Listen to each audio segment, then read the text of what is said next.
tempo de vocês, que está todo mundo tentando essa hora fazendo um trabalho cheio de coisa para fazer. Vocês estão aqui prestigiando a gente, prestigiando a Integra. Eu também queria agradecer o pessoal da equipe do TEDx, né, o Gustavo, a Jaqueline, a equipe da qualidade, que está sempre prestigiando os esforços internos para a gente poder mostrar os trabalhos que são realizados e mostrar também para todos vocês o que a gente está desenvolvendo.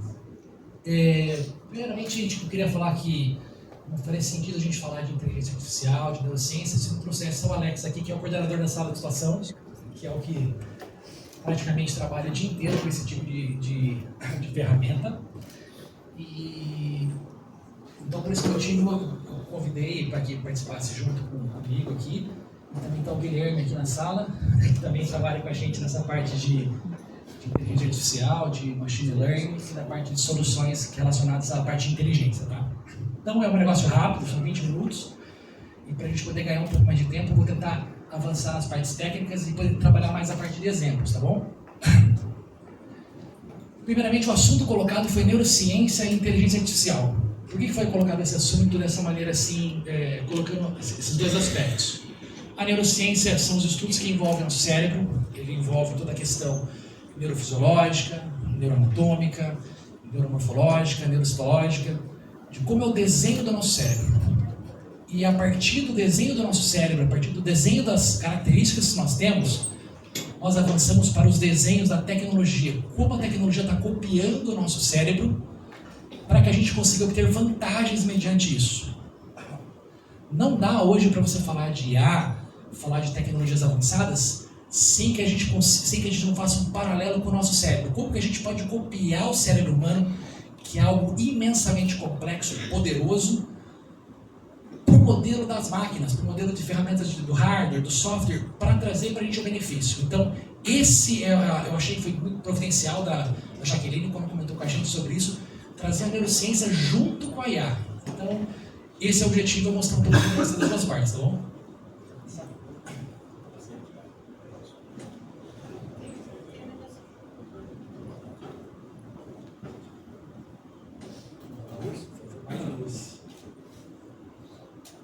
Então, primeiramente, o que é neurociência, já coloquei para vocês, que é essa questão toda de como funciona o nosso cérebro, o mecanismo do cérebro, a atividade cerebral, tudo, como funciona toda a dinâmica da nossa fisiologia. O nosso cérebro, a parte da neurociência, estuda organismos vivos. Então, a gente está falando, do desenho do ser humano, do cérebro do ser humano. E por que é relevante? Para a questão da compreensão de como funciona a dinâmica da parte da memória, da parte da atividade, da parte do funcionamento cerebral. Para que, para isso, a máquina tente copiar esse desenho e aprimorar algo que já está pronto. Já o cérebro humano é algo complexo, que está sendo pouco conhecido ainda, se for colocar nos níveis que a gente traz das outras áreas da medicina, mas esse avanço está conseguindo levar junto com ele o avanço da IA. Então, aqui foi agora é o seguinte, voltando àquele assunto inicial, quando começamos a falar. Como que está acontecendo hoje o desenho da IA? A IA está crescendo na cópia do modelo cerebral. Nunca como hoje se avançou tanto em neurociência. E com isso, a IA está avançando no desenho que existe, da forma de pensar, da forma de raciocinar, da neuroplasticidade, para trazer para o modelo da máquina. IA é o software. Então, tudo hoje que você... O ar-condicionado hoje tem IA, o seu carro tem IA. Para dar um exemplo bem básico, assim, hoje um carro... atualmente tem mais linhas de programação do que um Boeing que tinha nos anos 80. Pra vocês terem uma ideia de como avançou hoje essa parte de inteligência dentro dos dispositivos. Obviamente tem os mais simples, obviamente tem os mais complexos, mas não deixa de ser IA em momento algum. Então, colocamos aqui exemplos como assistentes virtuais, carros. A gente fala muito do GPT hoje, né? Todo mundo fala, tem o GPT e acha que o GPT é IA. O GPT é uma gotinha num oceano de IA. São hoje chegamos a mais de 1 milhão de ferramentas de IA. Então hoje na Sanasa, por exemplo, na sala de situação, a gente usa, sei lá, umas 20, 30 ferramentas. Você imagina o que é 20, 30 num universo de 1 milhão de ferramentas? Então existe assim a possibilidade de a gente conseguir avançar com relação à qualidade, com relação à eficiência nas ferramentas tecnológicas, principalmente na parte de engenharia, que é o que a gente trabalha, tentando avançar, imitando a capacidade que o cérebro humano tem de desenvolver tarefas, de criar soluções criativas. Vamos lembrar que a IA ainda tem a dificuldade do processo criativo, porque o cérebro humano ele parte de potenciais criativos que ainda não são tão entendidos pela ciência, tá? Então, só para fazer um paralelo, vamos lá. A gente vê um computador. Então, o computador tem lá a linguagem, tem aquele 0 e 1, que é a linguagem binária do computador. Na verdade, é o nosso neurônio. A gente passa para a questão das sinapses, que é a conexão entre os nossos neurônios. Ele passa a ser como é feita a comunicação entre esse código. E depois a gente fala de um negócio que é muito comum que se falava no passado, agora voltou a falar de novo, que é a parte da neurolinguística. Quando a gente pensa, quando a gente faz uma linha de raciocínio, a gente cria um pensamento, a gente cria geralmente na língua que a gente vive, ó, português. Você pensa, hoje eu tenho que ir no mercado, daqui a pouco eu vou ter que ir na padaria. A gente pensa na língua que a gente fala. Então, o computador tem a linguagem de programação interna dele, que é aquela linguagem pode ser Java, .NET, qualquer uma que seja, é como ela se comunica internamente, para depois fazer comunicação externa. Então, o que é? Você percebe que hoje a tecnologia, a informática, a parte de softwares que integram a parte da IA, é uma cópia do modelo humano. Não deixa de ser uma cópia. Por quê? Porque é o modelo mais eficiente. A gente pode ficar aqui exaltando máquinas, exaltando toda essa parte de tecnologia, mas quando você para pensar da ferramenta do humano, assim, o desenho das capacidades humanas, nós não sabemos o limite ainda. Então, esse é o paralelo que é feito na IA hoje com a parte do nosso cérebro, da neurociência. Bom, a gente vai falar de rede neural, um negócio mais complexo na parte de IA. O Alex vai falar um pouquinho depois sobre esse assunto. Mas aqui eu estou colocando como funciona a questão da IA. São as entradas, o imenso volume de informações que chegam para uma ferramenta. Ela faz a análise, faz a verificação, faz a comparação, cria processos internos para a parte de definições, que acontece dentro das camadas ocultas. Então, dentro da IA, estão acontecendo milhões de coisas. Vou dar um exemplo lá, o ChatGPT, que é fácil, todo mundo conhece. Você faz uma pergunta. Daquela pergunta, primeiro ele verifica quem que perguntou, como foi perguntado, qual que é o contexto. Ele avalia o que estava sendo conversado antes do GPT. Então, você percebeu que você está falando um assunto de GPT, você muda de assunto. Se você tiver voltar para aquele assunto anterior da pergunta que você fez 3 minutos atrás, ele vai buscar esse tipo de informação. Ele começa a avaliar quem é o perfil da pessoa que está perguntando.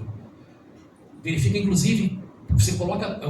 só voltando um exemplo, existem hoje faculdades nos Estados Unidos que é engenharia de prompt, que é como perguntar para as ferramentas de TI, como se comunicar com as ferramentas de IA. Então, você tem uma ideia de como é complexo isso.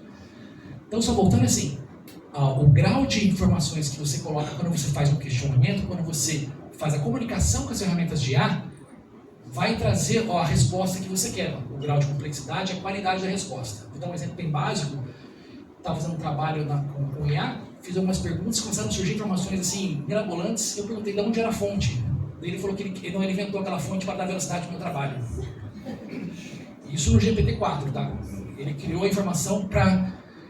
Quer dizer, é assustador isso. Então, assim, vocês verem que as camadas ocultas, tudo que está dentro dessa análise, tudo que está dentro dessa parte de verificação, é um processo infindável de processos, de mecanismos, que só quem desenvolveu sabe bem ainda. Obviamente, né, a qualidade da entrada implica basicamente na qualidade da saída das informações. A gente fala muito na sala de situação que, assim, garbage in, garbage out. Entrou porcaria, sai porcaria. Então, a forma que você pergunta, obviamente, infere também na qualidade do que você vai ter de resposta. Tá? Então, não adianta, por exemplo, a Mari está aqui, cara de compras. Utilizar a ferramenta para uma pessoa que conhece da área, ela é infinitamente superior a eu falar assim, cria para mim um termo de referência, ou cria para mim um processo. Essa é a pergunta que tem que ser feita? Não. Então, não adianta. A IA não veio substituir a gente. Não é tão simples assim.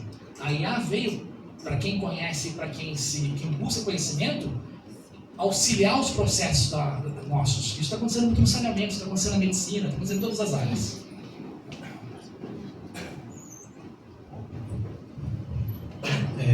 Só vou voltar uma coisa aqui. Nas entradas, o paralelo que o Davi fez, neurônio, C01, o 01 seria o código, como que a gente está fazendo, o que eu espero de cada coisa, mas é uma coisa física, travada, é um código estático. As redes neurais seria a combinação desses códigos. Então, assim, eu tenho uma parte do cérebro que ela é especialista em memória, uma parte que é especialista em raciocínio lógico, eu tenho especialidades dentro do cérebro, seriam as nossas redes neurais artificiais. E a sinapse seria os estímulos passando pelos neurônios dentro das redes neurais. E aí gera um resultado. Então, assim, um estímulo, eu sinto um cheiro. Se eu já senti esse cheiro antes, isso vai me buscar lá na parte de memória. Eu vejo um objeto. Se eu já vi esse objeto antes, ou se eu faço uma correlação, quando esse estímulo passa numa rede neural da visão, e no processamento do cérebro, ele vai falar assim, olha, esse objeto aqui é um copo. Mesmo que eu nunca tenha visto aquele formato de copo. Por quê? Eu vou fazer uma associação. E aí eu estou passando esse estímulo em diversas redes, em diversos combinados de códigos dentro do meu cérebro. E a mesma coisa dentro de uma ferramenta de IA. A ferramenta que a gente mais está acostumado, que é os LLM, que são GPT, Perplexity, essas linguagens que conversam com a gente em linguagem natural, eles fazem muito essa questão de prever o próximo passo. Então, assim, o LLM ele nunca te dá uma resposta completa. O modelo 4 agora ele está raciocinando, mas o funcionamento é geralmente assim, prever o próximo token. Então, se eu estou falando ABC, o próximo token, aí ele fala assim, ó, é DEF. Então ele vai montando tokenzinhos e por isso que dá aquela impressão dele estar fazendo uma coisa fluida e está digitando para você uma resposta. Então, assim, é esse comportamento de funcionar por token. Ele vai fazendo particionado o processamento dele. A gente tem alguns exemplos de neurociência e IA para o mundo. Então, assim, medicina, diagnóstico de doença. Então, assim, a nossa memória é limitada ao que nós tivemos acesso de informação. Então, assim, a nossa formação, nossas leituras. As ferramentas de IA, a memória delas é amplificada pelo conhecimento que nós expomos ela. Então, assim, pega uma enciclopédia de medicina, pega uma série de informações de medicina e alimenta uma IA com isso, quando eu entro com o estímulo de resultados de exames ou resultados de diagnósticos que uma enfermeira passa, ó, a pessoa está com o olho meio amarelado, ó, está reclamando de fraqueza. Então, assim, você tem essa interface que está imputando dados lá, a chance dela acertar um diagnóstico seu, ela é maior do que de um médico, porque o médico ele tem acesso à experiência dele, o que ele viveu. A IA ela consegue pegar um grupo de pessoas que tiveram experimento, um grupo de conhecimento escrito ou vivido pela humanidade, e com isso ela consegue ter resultados melhores. Não é que ela é mais inteligente do que um ser humano, mas ela tem um acesso a mais informações do que o ser humano consegue processar. Educação. Então, assim, você coloca um modelo de IA para ajudar na educação. Então, assim, como você vai fazer? O professor, hoje, um padrão, ensina o conteúdo e avalia. Quando ele avalia, ele não está avaliando se as pessoas... Ele está avaliando indiretamente se as pessoas aprenderam, mas ele está entendendo se ele conseguiu passar um conhecimento. E uma IA que faz esse tipo de personalização de aprendizado, ela vai o tempo inteiro, assim, ó, joga um conteúdo e pega uma resposta, joga um conteúdo e pega uma resposta. Assim, ó, essa pessoa funciona melhor com o seu teste gráfico para ela. Se eu der teste matemático, ela não funciona tão bem. Então, assim, ele começa a jogar mais testes gráficos para ir te treinando para você ter uma melhoria de aprendizado. Então, assim, isso é uma ferramenta de IA pronto para isso. Outras áreas, saneamento, robótica, segurança, finanças. Então, assim, a gente... vou dar um exemplo que a gente fez hoje agora de manhã. O Guilherme recebeu a foto do voo que ele fez lá próximo ao aeroporto de Viracopos, uma região que é bem lançada por núcleos. E nós tínhamos a ortofoto de 2014. E eu vou trazer esse exemplo aqui, só um minutinho. E como que eu comparo uma coisa com a outra? Então, assim, visualmente, você fala assim, tem uma foto, outra foto, eu comparo. Assim que eu estava fazendo. Eu estava fazendo no olho. Sim, aí a gente usou uma ferramenta de aprendizagem profunda, pois não? Dentro da educação, vocês também têm fatores negativos quanto ao acesso muito grande da IA, tanto no ChatGPT quanto no Copilot, entre outras? Sim, tem fator negativo se quem está avaliando, quem está no controle do processo, não consegue entender se aquilo veio de um prompt pronto. Mas assim, da mesma maneira que assim, quando a nossa geração começou a ter acesso à informática, tem que continuar escrevendo porque a gente comunica por carta, hoje já não faz tanto sentido esse tipo de questionamento. Mas a gente vai ter que aprender a usar a ferramenta e assim, os professores têm que ter ferramentas de entender se é um prompt montado. Ele vai ter que entender se ele pode aceitar aquilo, porque assim, um prompt bem montado monta um termo de referência bom. Então assim, eu vou poder usar um prompt para montar um TCC? Até que ponto? Então assim, as fontes são verdadeiras? Então assim, se o cara que está ali desenvolvendo o prompt para fazer um TCC fez o estudo, controlou a veracidade das informações, eu não vejo como negativo, mas é uma coisa que a gente precisa evoluir para. Então, tem um aspecto negativo de parecer que gera um texto muito bom muito rapidamente, mas aí você não controlou o parâmetro de alucinação da IA, faz aquilo que o Davi falou. Ele inventa uma fonte e fala que o que você está sugerindo é verdade. Então, assim, ele te dá um argumento de que o que você está sugerindo é verdade, mas é uma informação inventada. Fazendo um paralelo, assim, quem aqui é um pouquinho mais velho, no passado, não sei se são mais jovens não conhecem isso, mas todo mundo tinha que decorar o telefone. Você sabia o telefone da sua tia, você sabia 7 números aqui, 8 números ali. Então todo mundo tinha aquele 30, 40, até 50 telefones decorados as pessoas tinham. Hoje tem o celular, não sei nem o meu telefone se bobear. Você vai lá e você não sabe passar o seu próprio telefone.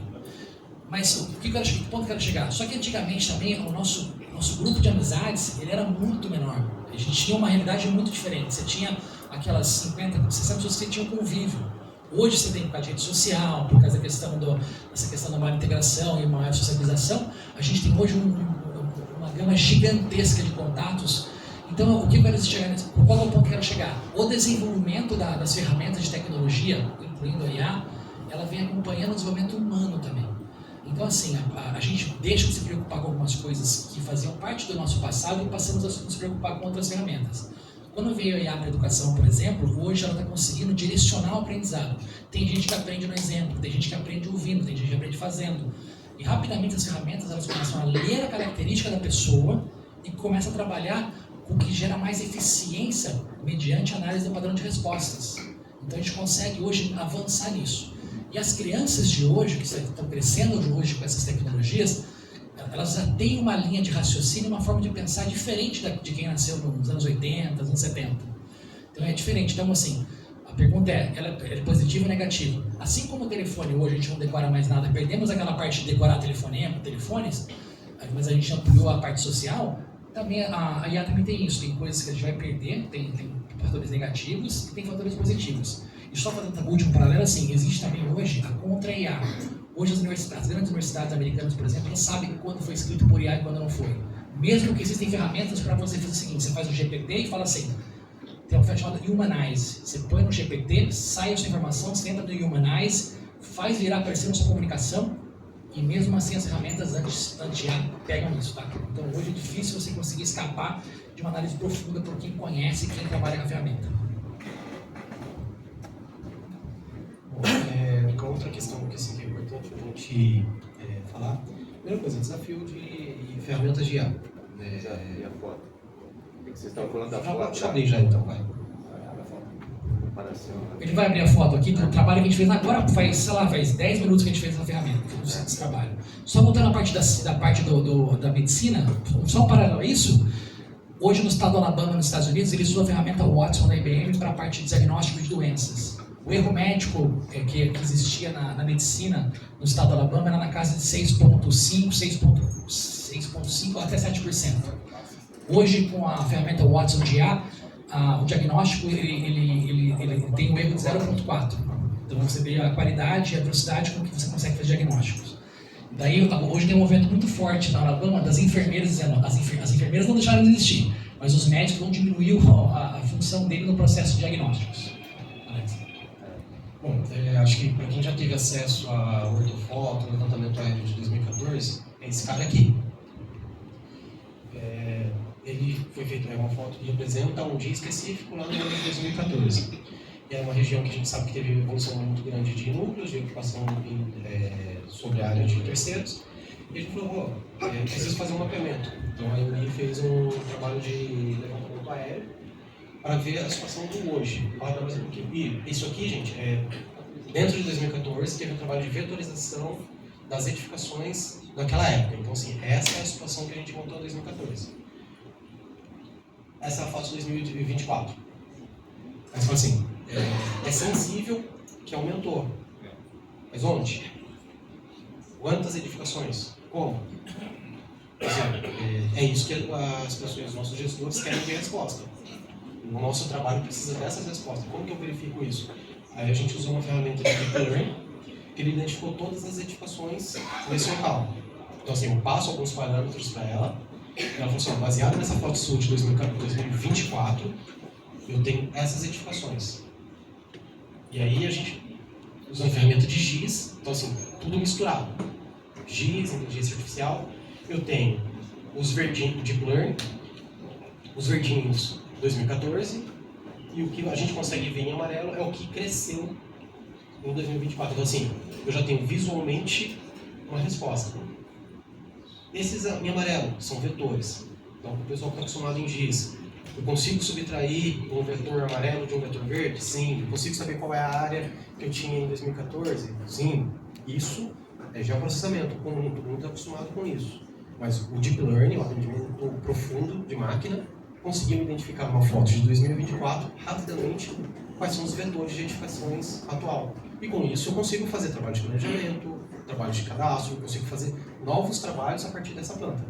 Então, assim, a ferramenta de IA, ela não substitui a inteligência de fato. Assim, eu preciso ter alguém no comando disso, fazendo as perguntas corretas, dando os parâmetros corretos. Então, por exemplo, aqui, eu tinha uma imagem com um pixel de 3 centímetros. Eu precisei, para ela conseguir tratar, aumentar o pixel dela. Eu precisei falar assim, ó, eu peguei um modelo pré-treinado de sistemas urbanos, mas vou precisar treinar um pouco melhor esse modelo para ele conseguir, se eu quiser que ele separe cada edificaçãozinha, cada barraco, eu vou precisar treinar ele para comunidades urbanas, mas num modelo mais parecido com o que eu estou vendo aqui. Então, assim, esse modelo aqui serviria se eu pegasse um bairro planejado, que eu tenho distância entre as residências bem observadas, esse modelo me traria certinho quais edificações que eu tenho. Mas eu estou numa área de ocupação desordenada. Então eu preciso treinar melhor esse modelo para eu conseguir, se eu quiser separar cada das edificações, eu vou precisar treinar melhor o modelo. Então esse é um dos exemplos de uso que a gente acabou de fazer e que a gente vê assim, como acelera, como que aumenta a nossa velocidade de tirar conclusões. Tá? A gente recebeu essa foto ontem, na verdade. Então fizemos download, que é um material bem pesado, e eu trouxe para ele e falei, cara, comparando visualmente eu consigo ver essas diferenças. E eu estava fazendo essa comparação de forma visual, até para saber se o estudo para esgotamento do bairro ia ser eficiente como estava previsto. Então eu comecei a fazer de forma visual e ele falou, não, vamos tentar jogar. Então em menos de um dia ele conseguiu fazer no bairro inteiro para mim. Na verdade, em menos de um dia não, porque olha, tá 10h11 ali esse print. Ele começou isso, era 9h30. Então, assim, em 40 minutos ele conseguiu filtrar a maioria dos casos para mim. Agora fica só para eu conferir se nas áreas que não tem amarelo, se está faltando alguma coisa ou não. Então, assim, a produtividade foi imensa. E assim, outra coisa que é importante, sim, com essa foto a gente consegue verificar não uma coisa só, mas são várias. Por exemplo, o Alex já falou de levantar a questão das caixas d'água. A gente consegue verificar por aqui a caixa d'água. A gente consegue criar um padrão do que é caixa d'água, a ferramenta consegue avaliar e verificar o que é caixa d'água, proporcionar a medição mais ou menos do tamanho da caixa d'água e conseguir saber naquela região inteira qual que eu tenho de reservação privada com relação à residência. Então, existem uma centena, milhares de informações que a gente pode escolher. Depende muito, mais uma vez, do ser humano que vai falar o seguinte, o que eu quero ver nessa foto? Essa ferramenta na mão de quem não conhece não vai adiantar muita coisa, mas na mão de cada vez mais pessoas que têm compreensão, entendimento do para que funciona isso, conseguem colher e trazer mais dados e mais informações para poder atingir a eficiência na parte que confere.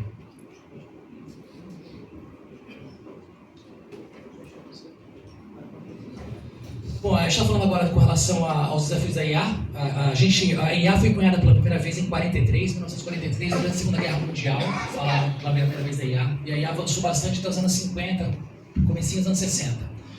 Ela parou nos anos 60, ela ficou até os anos 80 praticamente, eles chamam de inverno da IA, que foi uma época que muito pouco se falaram do assunto, porque não existia, no caso, existia um consumo muito grande de materiais a partir de semicondutores para poder fazer, criar dispositivos para trabalhar com esse tipo de ferramenta.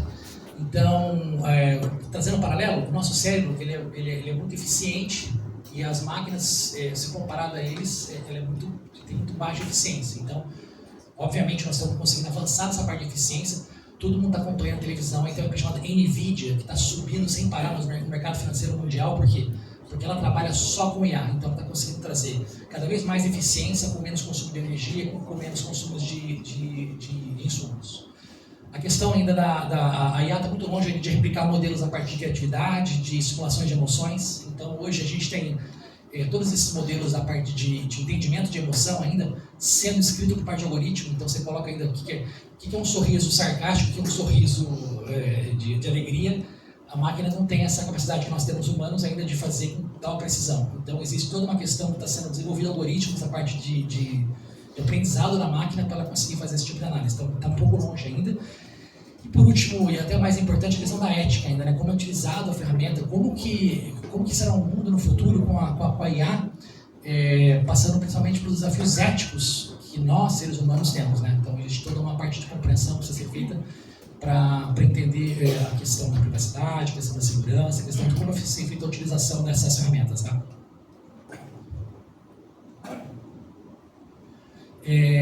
A parte, se passar mais rápido aqui, a parte desvendando o cérebro, como que foi feita a avaliação do cérebro, como que a IA entendeu, como é que ela verifica, como é que ela continua estudando a neurociência para continuar avançando.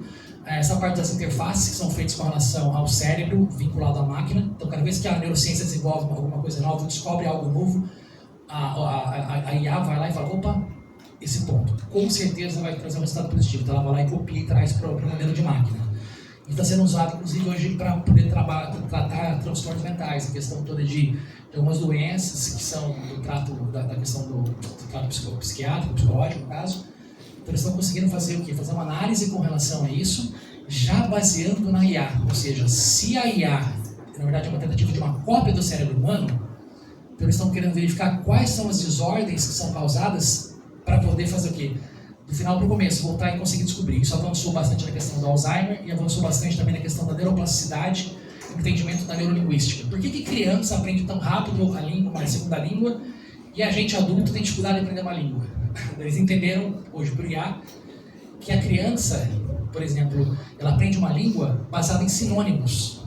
E a gente adulto aprende uma língua depois de uma certa idade baseada numa nova língua. Então, por exemplo, uma criança vê um cachorro, ela sabe que ela aprende o espanhol e o inglês, ela olha o cachorro, ela é cachorro, é dog e é perro.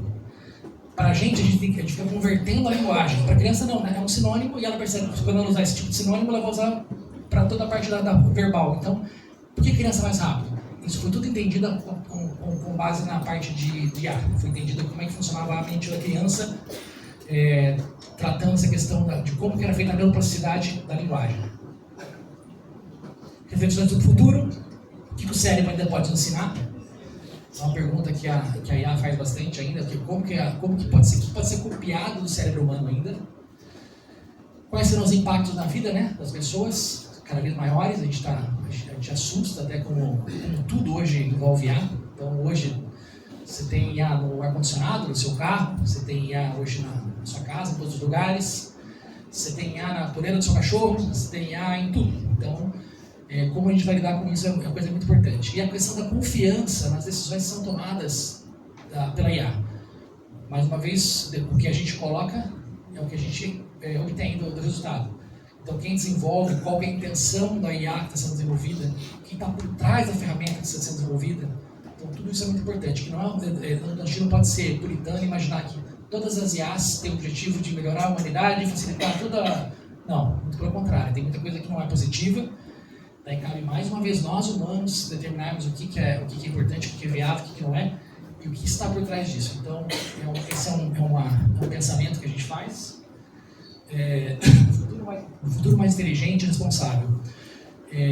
Como o nosso cérebro inspira as tecnologias, as inovações, e que tudo isso seja guiado por princípios éticos. Então, mais uma vez, finalizando, e muito importante isso é que por trás da IA, a gente tem que se imaginar que existem seres humanos, existem pessoas, e para tal, existe toda uma questão de uma ética, toda uma questão de um comportamento social responsável, toda uma caracterização para que a gente consiga viver em sociedade de forma justa e de forma sustentável, tá bom?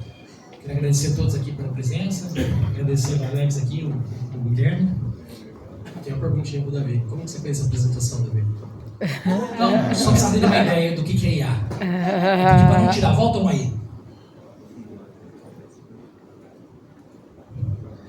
Isso aqui é o Gama app. Ela foi criada essa apresentação inteira em 40 segundos. Então, a gente coloca o conteúdo que a gente quer, separa como a gente precisa, e eu peço para criar, e toda essa ferramenta, tudo que foi criado aqui, foi feito em 40 segundos. Então, você tem uma ideia, a gente poder usar para trazer um paralelo de como pode avançar. E o Gama app é só um, então existem milhares. Então, é assustador como funciona isso tudo. Pois eu não abri para perguntas, se tiverem perguntas, no caso, para a gente aqui.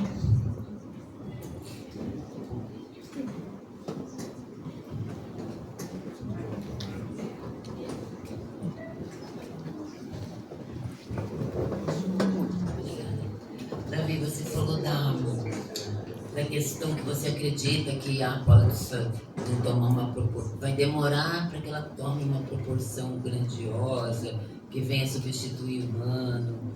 Eu ouvi uma vez no podcast, eu me interessei nesse assunto, eu ouvi algumas coisas a respeito. E um deles foi a questão que o humano, ele leva, para ele abranger um conhecimento robusto, ele leva anos para isso, né?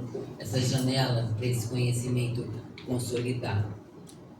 A IA, em segundos, é exponencial a capacidade. Eu não vou aqui arriscar falar os números, porque o cara fundamentou, eu não vou conseguir, eu não me lembro a referência numérica exata, mas de maneira exponencial, ela consegue absorver, ela consegue apreender, né?